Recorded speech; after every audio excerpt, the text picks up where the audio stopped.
हर हर महादेव, जय मां विंध्यवासिनी, जय श्री राम। आदमी हमेशा एक ही चीज सोचता है। आजकल जो लोगों की भाग दौड़ चल रहा है, जैसी जिंदगी चल रही है, इस जिंदगी में आदमी ऐसा माया नगरी में घूम रहा है, माया में घूम रहा है और हर किसी के दिमाग में पैसा पैसा पैसा पैसा। पैसा कहां है, कैसे आएगा, क्या काम करने से पैसा आएगा, सिर्फ इतना बताओ। हर आदमी कहता है मेरा क्या, अगर मैं ये काम करूंगा तो मुझे क्या मिलेगा। इस तरीके का हर व्यक्ति सोच रहा है और पैसे के पीछे दीवानों की तरह घूम रहा है। लेकिन पैसा क्या है, पैसा उनसे दूरी बनाता चला जा रहा है। क्यों?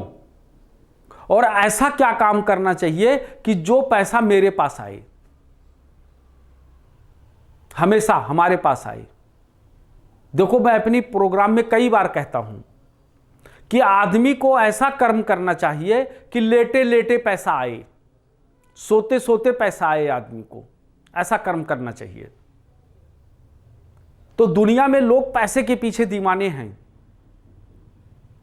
और पैसा आज के रोजमर्रा के कार्यों में इतना अहम भूमिका में है कि बिना उसके कुछ नहीं हो सकता। हमारे बहुत सारे धर्म शास्त्रों में जब हम लक्ष्मी जी की आरती कहते हैं तब भी उसमें कहा गया है कि जिस घर में तुम होती मन नहीं घबराता। वो मां लक्ष्मी के बारे में ही कहा गया है कि जहां इनके जो जेब में हो या घर में हो या अकाउंट में हो, ऐसे व्यक्ति का मन नहीं घबराता और किसी भी काम को करने के लिए वो हमेशा तैयार रहते हैं। तो ये हमारी कुंडली जो है उसमें कौन सा ग्रह ऐसा है जो ये डिसाइड करेगा कि मैं क्या करूं कि जिससे मेरे पास पैसा आए। अगर किसी की कुंडली में 11वें भाव में बुध बैठा है तो उस व्यक्ति को क्या कार्य करना चाहिए कि जिससे उसके पास पैसा आए। क्योंकि 11वां भाव किस चीज का है और वहां का बुध क्या कार्य करता है। वहां का जो बुध है वो हमेशा जो काम करता है वो सिर्फ एक ही काम करता है। वो क्या काम करता है कि वो व्यक्ति को व्यापारी बनाता है और वो ये कहता है कि तुम्हारा व्यापार के जरिए तुम्हारा पैसा आएगा। तो ऐसे आदमी को कैसे क्या करना चाहिए, कौन सा ऐसा व्यापार करना चाहिए जिस व्यापार के जरिए उनके पास पैसा आए।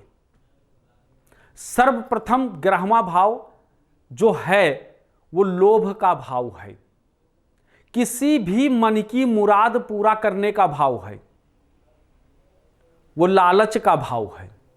और उसमें अगर बुध बैठ जाए तो कैसा व्यापारी होगा।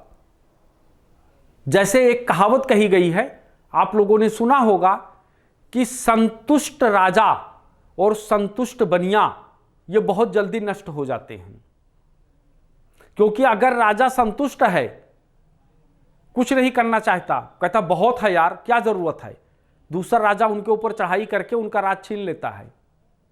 और अगर बनिया व्यापारी अगर संतुष्ट हो जाए तो एक ना एक दिन उसका व्यापार नष्ट हो जाएगा। आप किसी भी बड़े हिंदुस्तान के बड़े व्यवसायी को देखो, हमेशा वो कुछ ना कुछ नई कंपनी, नया नया व्यापार, नई नई चीजें वो मार्केट में लाते रहते हैं। इससे उनका व्यापार फलीभूत हो रहा है और उनका नाम भी हो रहा है। इसलिए 11वें भाव का जो बुध होता है वो हमेशा कहता है कि ऐसा व्यक्ति मूवमेंट का कार्य करे, यानी घूमने का कार्य करे। अगर वो घूमने का काम करता है तो उसके पास पैसा खूब आएगा। अगर वो घूमने का काम नहीं करता तो उसके पास पैसा नहीं आएगा। घूमने का मतलब वो किसी भी चीज की एजेंसी ले ले। अगर वो एजेंसी लेता है, एजेंसी ले करके और घूम घूम के अगर उस काम को करता है तो उससे बहुत फायदा होगा। वो एजेंसी खाने पीने का हो सकता है, वो किसी मोटर के सर्विसिंग सेंटर भी हो सकता है, वो किसी कंप्यूटर वगैरह का सर्विस सेंटर भी हो सकता है, वो मोबाइल का भी सर्विस सेंटर हो सकता है, वो किसी भी चीज का सर्विस सेंटर हो सकता है।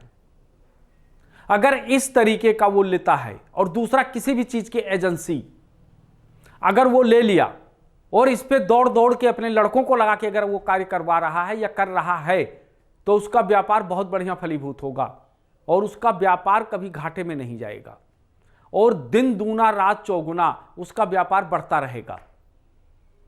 सदैव उसके मन में सिर्फ एक ही भावना चलनी चाहिए, जो मैंने कहा नहीं, असंतुष्ट बनिए की तरह चलना चाहिए उनका। जैसे आपने दुर्गा सरस्वती में देखा होगा कि एक सूरथ नाम का वैश्य और एक राजा, ये दोनों होते हैं, और क्या होता है कि एक बनिया इतना दुखी हो जाता है कि वो मां से मोक्ष मांगता है और वो राजा कहता है कि मां मुझे खोया हुआ साम्राज्य चाहिए। इसी तरीके से 11वां भाव है। अगर 11वां भाव में संतुष्ट व्यक्ति बैठ जाएगा तो उसका पतन निश्चित है। अगर असंतुष्ट व्यापारी बैठ गया तो वो बहुत बड़ा व्यापारी बनेगा, ये तय है। इसलिए हमेशा 11वां भाव को मजबूत रखने के लिए व्यापार करना, या 11वें भाव का स्वामी कौन है? शनि है, काल पुरुष की कुंडली से बुध बैठा हुआ है। तो ऐसे लोगों को क्या करना चाहिए? घूम घूम करके और इस तरीके का काम करने से उनको अच्छा फायदा होता है। अगर वो इंपोर्टेड गाड़ियों का सर्विस सेंटर बना देते हैं, अच्छी गाड़ियों का, उससे भी उनको खूब कमाई होता है, खूब पैसा उनके पास आएगा। ऐसा नहीं कि पैसा नहीं आएगा, खूब पैसा आएगा। बस यही है कि उनको कार्य करने की देरी है। अगर वो काम करते हैं तो उनके पास खूब पैसा आएगा, क्योंकि 11वां भाव को हर घर का अपना एक सिग्निफिकेशन होता है और हर घर कहता है कि कुछ ऐसा कर कि जिससे हमारे पास पैसा आए। अगर वो उस घर की सिग्निफिकेशन को अपने मन में, अपने दिमाग में अगर वो डाल करके और काम करना शुरू कर देता है तो फिर उनके जीवन की तरक्की हो जाती है। और अगर उसने उस सिग्निफिकेशन को नहीं सुना, नहीं जाना और दूसरे काम में लग गया, तो वो काम उसको वो फायदा नहीं देगा जिस फायदा के लिए इसने अपना इतना बड़ा व्यवसाय या इतना बड़ा सेटअप लगाया था। इसलिए हमेशा 11वें भाव का है कि आप जो हैं 2-3 चीजों से जुड़ करके कोई भी एक कार्य करेंगे तो आपको जरूर फायदा होगा। या तो आप व्हीकल का कार्य करें, एजेंसी ले लें, जो भी ले लें, कुछ भी, एक तो ये करें, और दूसरा आपको मतलब सर्विस सेंटर बना दें, और दूसरा क्या है, आपको किसी भी ऐसा चीज़ों का जो है सप्लाई का काम लें जो घूम घूम के करने का काम हो, उससे उनको बड़ा फायदा होगा। ऐसे हम आपको बहुत सारी जानकारी देंगे। आज बस इतना ही। जय श्री राम, हर हर महादेव, जय मां विंध्यवासिनी।